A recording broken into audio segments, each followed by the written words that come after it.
ഒരാളുടെ ചെറിയ കുറച്ച് കണ്ടു കഴിഞ്ഞാൽ മെൻ്റൽ ഉണ്ടോ എന്ന് ചോദിച്ചാൽ ഉണ്ടെന്ന് പറയാം, അന്നില്ല എന്നും പറയാം. പക്ഷെ ഇദ്ദേഹത്തിൻ്റെ മെയിൻ ഒരു സംഭവം എന്ന് വെച്ചാൽ ഈ ആള് വന്നിട്ട് വാസു ഹോട്ടലുണ്ട്. ഇപ്പോഴും ഉണ്ടോ സാർ ആ ഹോട്ടൽ? ഓവർബ്രിഡ്ജിന്റെ സൈഡിൽ തൊട്ടടുത്ത് ആ വാസു ഹോട്ടലുണ്ട്. ആ ഹോട്ടലിൻ്റെ അവിടെ ആള് വരും. ആള് വന്നിട്ട് ഇങ്ങനെ നിൽക്കും.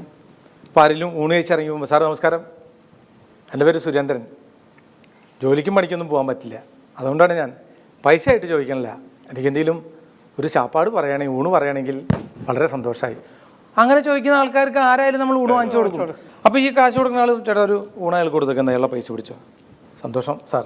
അയാൾ പോയി അടുത്ത ആൾ കൈ കഴുകി വരുമ്പോൾ സാർ നമസ്കാരം, എൻ്റെ പേര് സുരേന്ദ്രൻ, ജോലിക്കും പണിക്കൊന്നും പോകാൻ പറ്റില്ല, എനിക്ക് പൈസ ആയിട്ടൊന്നും വേണ്ട, ഒരു ചോറ് മേടിച്ചു തരാണെങ്കിൽ വളരെ സന്തോഷം. ഒരു ചോറ് കൊടുത്തേക്ക്, പാവല്ലേ, കൊടുത്തു, അത് പോയി. അങ്ങനെ 3-4 ആൾക്കാരിൽ നിന്ന് ഒരേ പൊതി ചോറ് മേടിച്ചിട്ട് ഈ എറണാകുളം ടൗൺ ഹാളിൻ്റെ അപ്പുറത്ത് പോയിട്ട് ഇയാൾ വേറെ ഇലയിലേക്ക് പകുതി ചോറാക്കിയിട്ട് അത് കെട്ടി 5 ചോറ് മേടിച്ചത് 10 ചോറാക്കിയിട്ട് റെയിൽവേ സ്റ്റേഷനിൽ ഷാപ്പാടേ ഷാപ്പാടേ ഷാപ്പാടേ ഷാപ്പാടേ ചോറ് ബിസിനസ്. അവൻ്റെയൊക്കെ തല ആലോചിച്ച് നോക്കിയാൽ. അപ്പൊ കലാഭവനിലുള്ളവർക്കും കോമഡി ഉണ്ട്, കലാഭവന്റെ മുൻപിൽ കൂടെ പോണ ആൾക്കാർക്കും കോമഡി ഉണ്ട്. അന്നൊക്കെ ഒരുപാട് കുസൃതികൾ ചെയ്തിട്ടുണ്ടെന്നുള്ളതാണ്. അമ്പലത്തിന്റെ ഫ്രണ്ടിൽ നിൽക്കുമ്പോൾ ലാസ്റ്റ് ബസ്സൊക്കെ ആയിരിക്കും അവിടെ നിന്ന് പോണതേ.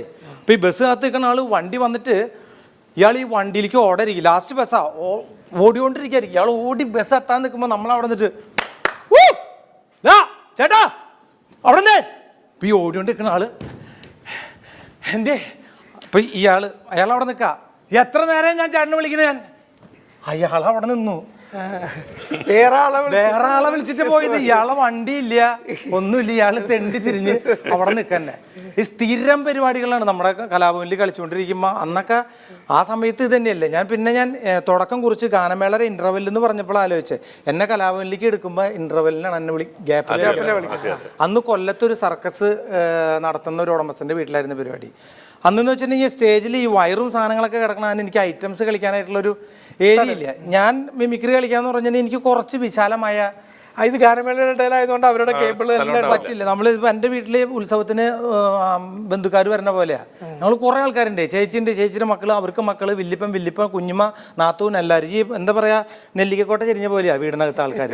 അപ്പോൾ ഈ ഉത്സവമൊക്കെ വരുമ്പോൾ വീട്ടിലെ ആൾക്കാർ നടക്കണം ഇങ്ങനെ കാലൊക്കെ നോക്കിയിട്ട്. ഇവിടെ ഒരു കൊച്ചിൻ്റെ തലയുണ്ടാവും, പിന്നെ ഇപ്പുറത്ത് വേറെ ഉണ്ടാവും. ഈ നമ്മൾ മേടാസ് കളിക്കില്ല, അതേമാതിരിയാണ് നമ്മൾ വീട്ടിലേക്ക് പോവുക. അപ്പം അന്ന് ഞാൻ കളിച്ചൊരു ഐറ്റം ഉണ്ട്, ഞാൻ സാറിനത് കാണിച്ചു തരാം. പല ആൾക്കാരും കണ്ടിട്ടുള്ളതാണ്, എന്നാലും ഞാനത് നമ്മുടെ വേദിയിൽ ഇപ്പോഴല്ലേ കാണിക്കാൻ പറ്റുള്ളൂ. അന്ന് ഞാൻ കളിച്ചത് ഒരു കുരങ്ങ് നടക്കുന്ന സാധനം കാണിച്ചിരുന്നു ഞാൻ. അപ്പം അന്ന് കുറച്ച് ഇപ്പം കുറച്ച് വണ്ണൊക്കെ കുറഞ്ഞിരിക്കുകയാണ്, അപ്പോൾ അതുകൊണ്ട് സുഖമായിട്ട് കളിക്കാനും പറ്റും. അന്ന് ആ ഗ്യാപ്പിൽ ഞാൻ ഇന്റർവെല് സാറ് പറഞ്ഞ അനുഭവം എനിക്കുണ്ടായിരുന്നുള്ള, എന്നെ കൊണ്ട് ഒരുപാട് നേരം മിമിക്രി കളിപ്പിച്ചു എന്നുള്ളതാണ്. അത് കണ്ടിട്ടാണ് അച്ഛൻ പറഞ്ഞ മണീനെ ഗാനമേള ട്രൂപ്പിൽ നിന്ന് മാറ്റിയിട്ട് മെയിൻ ട്രൂപ്പിലേക്ക് ആക്കാൻ. അങ്ങനെയാണ് ഞാൻ കലാഭവന്റെ ലീഡറായിട്ട് കൊച്ചിൻ കലാഭവനിലേക്ക് മാറുന്നത്. എനിക്ക് തോന്നുന്നത് ഏറ്റവും കൂടുതൽ ശമ്പളം വാങ്ങിച്ച് പിരിഞ്ഞു പോകുന്ന ആള് ഞാനായിരിക്കും എനിക്ക് തോന്നണേ, കലാഭവൻ. അതെ. പിന്നെ കലാഭവന് ഒരു ചൊല്ലുണ്ട്, കലാഭവൻ എന്ന് പറഞ്ഞു വിട്ട് കഴിഞ്ഞാൽ പിന്നെ അവൻ നെക്സ്റ്റ് സിനിമയാണ് എന്ന് വിചാരിച്ചാൽ ആരും തല്ലുണ്ടാക്കി കലാഭവൻ നിന്ന് പിരിഞ്ഞു പോകരുത്. കാരണം സിനിമയിലേക്ക് നെക്സ്റ്റ് സിനിമയെന്നും പറഞ്ഞു പോകാൻ പാടില്ലല്ലോ. അങ്ങനെ എനിക്ക് വിനോദശാല എന്നുള്ള സീരിയലിൽ അഭിനയിക്കുന്ന സമയത്തായിരുന്നു എനിക്ക് എന്നെ ഷേളി ചേച്ചി പറഞ്ഞു, മണി വരാൻ ബുദ്ധിമുട്ടാണ്, ഇനി മണി വരണ്ട, പോയിക്കോളൂ. അങ്ങനെ പോയി പിറ്റേ ദിവസം തന്നെ സല്ലാപത്തിലേക്ക് തെങ്ങിൻ്റെ മുകളിൽ ഇരിക്കാനുള്ള അവസരം തേടിയെത്തി എന്നുള്ളതാണ്. മലയാള സിനിമയുടെ ഉച്ചയിലാണ് അത്.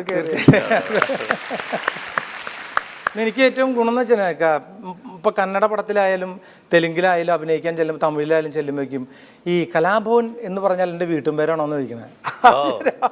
അപ്പം ഞാൻ അറിയാവുന്ന ഭാഷയിൽ ഞാൻ പറഞ്ഞ് മനസ്സിലാക്കിയതൊരു ട്രസ്റ്റാണ്, ഞങ്ങളുടെ ട്രൂപ്പാണ്.